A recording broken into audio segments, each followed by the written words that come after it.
Hey, how you going? Thanks for checking out this video on the Extraction PvPvE dungeon crawler, Dark and Darker. Now, it should be highlighted right away, this game isn't actually open to players consistently.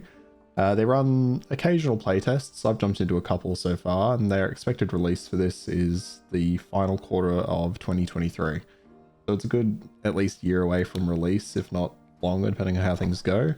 They run occasional playtests, and you'll find the most up-to-date info on their Discord, which I'll put a link for in the description if you feel like checking it out. Now, if you're not familiar with the game, you haven't seen it anywhere, you're not sure what it is, it's essentially a extraction game. Now, that's kind of been birthed from Tarkov, the shooter.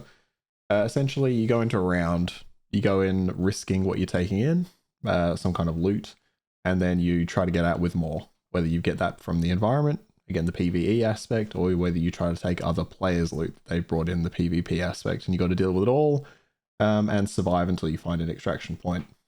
As you can see here, there's currently 6 classes in the game. You got your wizard, your rogue, your ranger, fighter, cleric, barbarian. If you want to have a specific look back, you can just scroll backwards and pause as I went over each one. Now, I played most of this game as a fighter, but I've included a little bit from the rogue and the ranger and the wizard. Now, I was playing this solo, and that kind of is the reason I stuck largely with the fighter. This is the rogue. The rogue has the ability to turn invisible, which sounds OP. I mostly use it to hide from people running around, because a couple of times I tried to make friends in this game. There is no voice chat, so you just have to kind of go over and wiggle at them, or do the up and down teabag crouch motion, which is the best way to communicate, of course, in any game. These people here, I decided, you know what, I'm gonna try and make friends with them. I'm gonna see what will happen, and immediately the guy pulled out a weapon and started chasing me. No hesitation. That guy was not fucking around. So I thought, okay, you know, I've got, what is that, like 7 seconds left of my invisibility. If I can hide around this corner, he'll never know where to find me. Never know at all.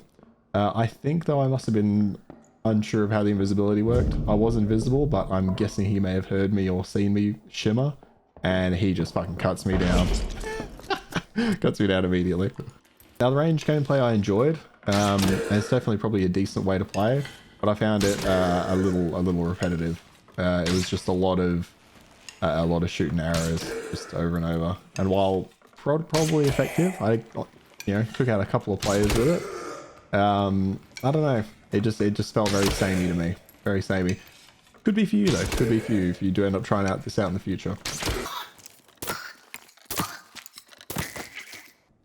And the last class I'll quickly show off before I get into the actual fighter full base raid was the Mage. Now, I do love a Mage. I absolutely love playing a Mage character in various games. In this one, I enjoyed it. I could see it being good. Solo though, I get the sense as a solo character, it's a little bit slow. And if I wasn't fighting skeletons here, I'd be well and truly fucked.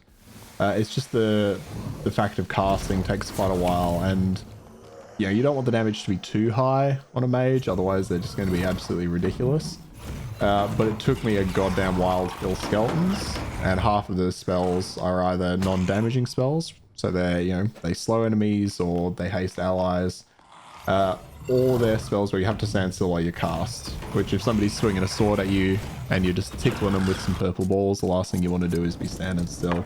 These people I tried to be friends with, I'm doing the teabag of friendship, as you can see. They were not fucking having it. That guy was not having it. Now, this is not top tier mage gameplay. I'm not showing off. I'm not really putting on a good show here. I tried to slow the guy. Didn't work. Went for mage missiles. Forgot I had to stand still. And by the time I tried getting the fireball ready, he cut me down. Cut me down immediately. So this gets us to the fighter. Now, I've included the full raid. I had probably like a good 5 hours of gameplay recorded for this that I was going to cut through and show different snippets, but it turned out this was probably the best way to showcase the game for anyone who's actually interested. This has a lot of the PvE, this has a lot of the looting, has me interacting with other players, and it has me killing other players and getting around that. So there's the combat from every single aspect, and that I think is the best way to show off the game if you're interested in what it is.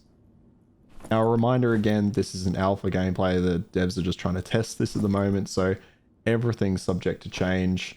It could be completely different in a year's time full release. So take it all with a grain of salt. If there's something you don't like, I wouldn't panic. I'd have a look around their details on how they plan to make the game, what they plan to turn it into. And it might turn out that that's something they're going to change or going to alter over time. So if you think it looks a little janky or a little clunky at the moment, look, I'd agree with you, but I think the foundation they have here is fucking amazing. I absolutely love this game. Very atmospheric, which I know I've said a lot about games recently, because I'm playing the Stalker series. But the atmosphere, the sound, it fits so well. Like, you'll stand next to one of these torches and you'll hear the fire roaring next to you. You hear the sound of the chests as you're like fiddling with it to open it and to get the loot out of it. Yeah, the sound work is just really, really good. Now the loot mechanics, I had no idea it was worth anything. So if you see me picking up something and you know it's worth money, just ignore me. Again, it's a playtest. All this is being deleted anyway. But looting system's nice and easy. You have an inventory, you have a certain amount of space. It looks very Diablo 2-esque. You have to little kind of Tetris things in. You can't rotate things, but who knows, that might be in a future update. Essentially, you have to manage what you take out of a raid. So you can't take absolutely everything you find. You have to be mindful about it. I find some guys through there and I decide I've been betrayed enough today, so I'll ignore them. Now the loot was quite good. Like, you can find new swords, you can find armor, obviously weapons, as I've mentioned. I didn't realize at this point in time, so you'll see me picking up items for other characters, but your loot at the moment is bound to that character. So as a fighter, there was no point in me picking up that helmet I found earlier because I think it was for a rogue. I just didn't know that at this point in time. So the items you pick up can be for other classes, and then you won't be able to use them, but, you know, it is what it is. Quite liked the looting system. You know, you'll find general loot on enemies you kill. Obviously, players will have whatever the hell they brought in, or whatever the hell they've found. Whereas enemies like skeletons and that will have fairly randomized loot. Occasionally, I'd find like a health potion. Generally, they'd have maybe a couple of gold pieces or some armor or a weapon. So they were worth killing. They weren't necessarily... You didn't necessarily need to just ignore them or avoid them. Although I think here a couple of zombies spawned and I noped the fuck out of there. Now the map that they currently have being play tested is quite large. You can see it minimap down the side. The map is quite big in the end. It is very samey in terms of the corridors all looking very similar. I don't know what their plans are on full release, to be honest, in terms of how many maps they intend to have, whether they'll expand that in the future. But I think for what it is, it's really good at this point in time. I think map variety will be something they need to manage. Running through this same map over and over. By the end of my 5 hours with it, I felt like I knew it decently well. I knew how to get around, and obviously you got the map in the corner, so you can find your way around quite easily. But I think it would become very stale after, you know, 20 or so hours, depending on your tolerance for that. Now, as extraction genres do, they try to give you a reason to get out of the match at some point, and there is a time limit. I didn't ever get that time limit down to 0, but as I understand, the circle slowly contracts, kind of similar to a battle royale. Kind of forces all the players towards a single point where you'll find ways to extract. In this game at the moment, it's just a blue pillar. You find a small blue pillar, which you'll see in this video later on, allows you to get out of the map with whatever you have on you at the time. You could find this pillar like 30 seconds into a match. You could pick up a sword, get the fuck out, or you could spend your full like 10 plus minutes in the game until that pillar arrives and you get out with a full stack. It's really up to you, but obviously it depends on what you find. Now, I was lucky enough to have these guys kind of just accept me as part of the group, but I continued to kind of panic that I'd been betrayed before. I'd had one, I think it was like the game before this, I'd had a group like kind of like be okay with me, let me join them, and then while I was fucking head down, ass up in a chest, I just got slapped over the back of the head, and it was just, I was very paranoid about that, so you'll continually see me looking at them to suss them out. I quite enjoyed how this game kind of encourages team play a little more than other extraction shooters, or, well, I say extraction shooters because most extraction games at this point in time are shooters, but this game kind of promotes more team play with randoms because the enemies can put up a bit of a fight. You come up against a couple of skeletons all at the same time. There are also more powerful enemies which aren't seen in this video. They can put up a challenge, so it is worth, you know, having someone with you. And of course, if you're playing solo like I am, and you come up against a group, you're well and truly kind of screwed. It would be quite hard to take on a full group as just an average player. If you're like really good at the game, sure. But as you can see here, we come up against another group of players, and if I was solo, I'd either just have to try and take them on or just run. But having a group with me, I felt a bit more confident, so we gave it a shot. I think this definitely will be a game best played with friends on full release, and I'm going to try and get a couple of friends into the next playtest, whenever that is. I don't think it's been announced yet. Because playing with friends, playing a class like a cleric or a wizard really comes with benefits, because they have skills that buff their party. Like here, it feels like I've been... I know, I gave myself that speed boost. Here I was thinking I got health. You can see what I mean. The combat is a little bit slow. If you're a rogue, you do hit a bit faster. As a fighter, I'm a little bit slower. The barbarian in the back with the two-hand weapon, slower still. I took out that rogue and the barbarian decided to try leg it. Not sure why. No chance of getting away from this full group, but I understand it. I did get shot in the ass. You can see how slow his swings are.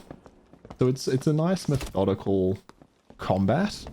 Again, very similar to something like Chivalry, except without as much emphasis on where you're striking to and from. But I think here as well, yeah, that skeleton and that bat took out that, whatever it was, cleric. So the environment can kill you. I was getting killed by the environment early on in my first kind of couple of matches, but very quickly you work out the patterns and rhythms to it. See here, you just take up the strikes, step back, skeleton will miss, and you just continue that pattern. So it's quite easy to take over PvE as it goes on, but you know, it can put up a challenge, especially as they group up. You'll see here in terms of the loot, I didn't actually get much from this playthrough, but you can equip items as you find them, which is really good, and it's a really good way to level up. In the playtests here, all the loot I came in with was just standard loot. Like each time your guy would be given just base weapon, base armor. It'd be generally weak, and I'd be able to generally find a sword that was at least twice as powerful as mine pretty early on. I think maybe one of the difficulties at the moment with this game is that it's a little hard to tell another player's strength just from getting a look at them, but that might be something that comes with time and experience. I really struggled to look at someone and figure out whether the sword they had was a base sword like mine or if it was something more significant. Now these players here, they did the teabag of friendship. They did it, but they still took a shot at me. Very disappointing, very disappointing. You can see these pillars starting to pop up. That red pillar will take you deeper to the next level. Blue pillars will take you out and extract you from the raid. Me and one of my friends kind of take off up here, and I just let him know I'm friendly. And we try to prepare to fight these guys.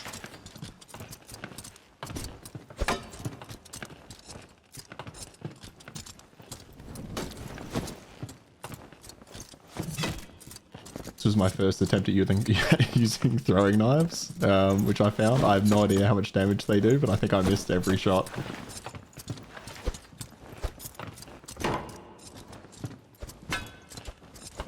Now please don't judge my my very poor gameplay here, but as an example of what the combat's like, it does take some skill. It is a bit clunky, and I've seen quite a few complaints through the forums and on Steam about the clunkiness of it. People really are disliking it.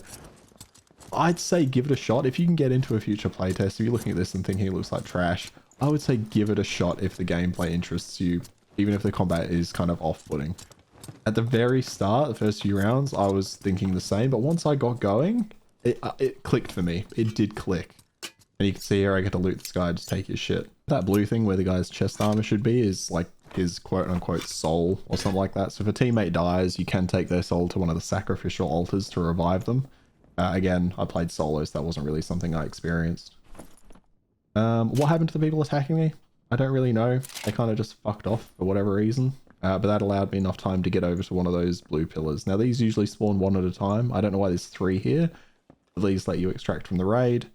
You just walk straight into it and you're done. And look, that's Dark and Darker. Have you played this? I'd love to know if you've played this and what you think of it. I think this game has insane potential. I really think this has a really good shot at being a top tier game. when it releases. It's different enough as extraction shooters go. Again, this isn't a shooter, but as extraction games go, I found most of them to not quite capture the magic that Tarkov does. But I think this game has a really good chance, and it's different enough and it's got a different vibe that I think it'll really come through. Again, just so you can see it, this is just the stash system. Very same as just the in-game loot. You just have space, you can fill it up. Got gold, you can put it in. And just in a moment, I won't bother fast forwarding, you'll be able to see there's a merchant system as well where you can buy armor, you can buy meds, you can buy various bits, you can sell the little bits of loot. There's no point stashing. And that will let you go into the next raid even stronger. So everything I picked up there, I just went straight into the next raid with it, and I came in with extra armor, a better weapon, I bought some meds, and yeah, that's essentially how these games go. As a final note for anyone who made this far, yeah, please comment, like, subscribe, all the good shit. Let me know what you think. Yeah, are you going to be checking this game out in a year's time? Are you going to look for more playtests? And as a final sign-off, final note, I have hit 100 subscribers, so thank you to every single one of you that subscribed. I really appreciate it. This started as a little hobby, but I'm really enjoying it. I'd love to hear any feedback you have in the comments. Appreciate you guys, and see you in the next one.